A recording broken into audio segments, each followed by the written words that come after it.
لیکن د بد مرغه چې الله تعالی نن زموږ او ستاسو نصیب په کومه معاشره کې وکړي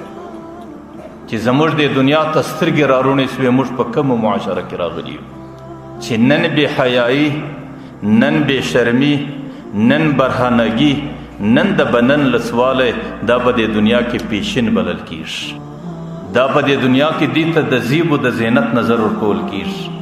او نن دا په دنیا کې ترقی بلل کیږي چې څومره انسانان بې ستره سي او بې پردي سي هغې ترقی یافته بلل کیږي، هغې تعلیم یافته بلل کیږي، هغه د دې معاشرې روشن فکر او روشن خیاله انسانان بلل کیږي چې څومره د یو انسان بدن لد سو او څومره د یو انسان ستر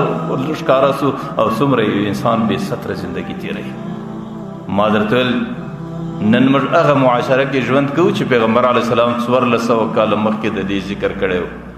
چې زما امت باندې به داسې زمانه راځي چې انسانان به د انسانیت د څه په څه د حیوانیت څه تشوه کېږي. یو حیوان دی، یو حیوانه ده،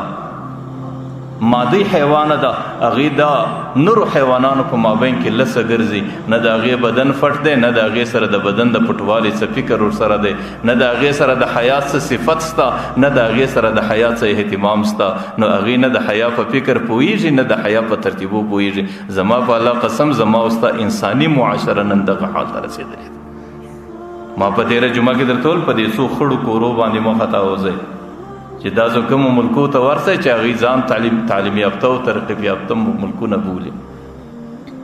چې د هغې حکومتي ادارو دفترو ته ورسئ، د هغې هوایي میدانو ته ورسئ چې هغه ځای کې هغه زنانې په کوم شکل باندې د نارینه و مخ ته ګرځي، چې کله تاسو د دې ملک د نورو ملکو تعلیمي ادارو له ورسئ چې هلته مخلوط تعلیم روان دی، هلته زنانې و نارینه پر څنګ باندې سره اوسېږي، هلته هغې پر یو ټیبل باندې سره ناست دي. بیا د وی ډیره معاف چې هلته د نارینه و د زنانه زنګون یو پر بل باندې سربیره دی او د هغې په مابین کې د معاشقې و د عشق ترتیب روان دی او په دې شکل د هغې په مابین کې د دې د تعلیم پروګرام روان دی چې د فلار بې بخته خبره واورې نو فلار ووایي چې یاره په دې خوشحاله دی چې زما بچی کم لباس اغوندي دا ډېر ترقي یافته دی او زما بچی ده که زما لور ده که زما هر څه ده دا ډېره په ترقي کې روانه ده. پلار غریب په دې خوشحاله دی.